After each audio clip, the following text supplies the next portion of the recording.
ពួកវាឈ្លានពានទឹកដីហើយសម្រាប់ប្រជាជនស្លូតត្រង់របស់ពួកយើងនៅស្ដាយស្តុកនឹងធ្វើអីទៀតចុះប្រាប់ហើយតាថាគាត់លក់ឡាយឡុងដើម្បីបានដើមមកវិញខ្លះដើម្បីកុំឲ្យខាត់ច្រើនពេកខាត់ប្រមាណបងនិយាយមែនអូនឯងនេះក្បាលរឹងហើយល្អច្រើនទៀតចាខ្ញុំល្អច្រើនប៉ុណ្ណឹងណាមិនស្មើការពាក់លីរបស់វរៈកងទ័ពយើងទេ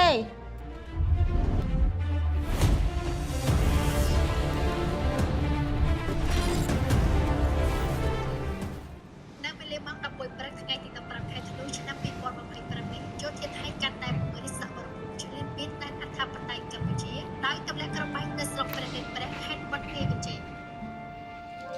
ឃើញហើយឮហើយខ្ញុំឃើញបងឯងនោះនៅចក្រានបាយនៅទិញបោះពួកវាមកទៀតបងទិញតែម្ដងនឹងទៀតទេម្ដងបងឯងហ្នឹងប្រហែលដងទៀតបងនិតគាត់ឲ្យជួយ clear stock ចាស់ stock ហ្នឹងខាត់ប្រហែលហើយ stock ហ្នឹងកាលណាអស់ stock ហ្នឹងវាគង់តែអស់ទេឥឡូវហ្នឹងបងនិតគាត់កំពុងតែលក់ឡាយឡុងឯតាដើម្បីឲ្យឆាប់អស់ហ៎បងនិតហ្នឹងក៏អញ្ចឹងដែរស្ដាយណាស់អាលុយប៉ុណ្ណឹងមិនព្រមបោះចោលអស់ទៅបោះចោលអូនឯងនិយាយធ្វើដូចបងនិតហ្នឹងអ្នកមានខ្ញុំដឹងតើបងនិតគាត់ខ្វះខាតទៅខំបើកលក់ចាប់ហួយតែក្នុងនាមគាត់ជាកូនខ្មែរក៏ត្រូវចេះឈឺចាប់ដែរ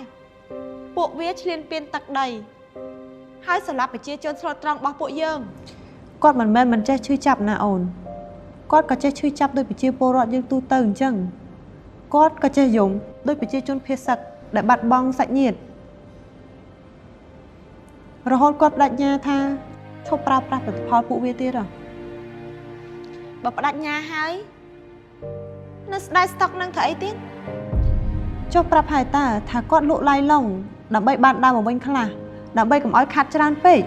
ចុះបើគាត់កុំឡាយឡុងហើយបោះចោលតែម្ដងទៅខាត់ប្រមាណដើមធំខាត់ធំដើមតូចខាត់តូចហ្នឹងហើយបងនិតគាត់លក់ដូរតូចតាគំនិតពហិការរបស់ឯងគឺល្អមែនទែនសម្រាប់កូនចៅទៅចំនួនក្រោយជាពិសេស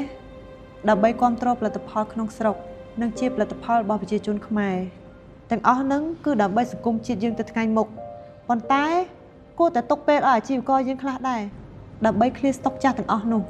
ហើយយើងជួយប្រើប្រាស់ទៅដើម្បីកុំឲ្យនាំ stock ថ្មីចូលទៀតចុះបើ stock ចាស់ហ្នឹងវាមានផ្ទុកសារជាតិធ្វើឲ្យខូចសុខភាពរឿងហ្នឹងបងគ្រប់គ្រងតែបងគិតថាពួកយើងគួរតែពហិការចាប់ពី stock ចាស់នេះទៅឲ្យអស់បារម្ភពីផលប៉ះពាល់ផលិតផលរបស់ពួកអាចោតពូជនឹងទៀតតែខ្ញុំមិនចង់ឲ្យប្រហើយបោះចោលឲ្យអស់ទៅ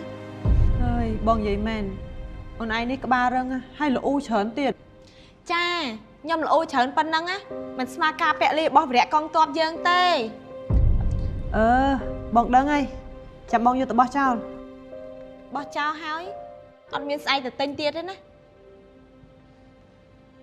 បងប្អូនទាំងអស់គ្នាក៏អញ្ចឹងដែរ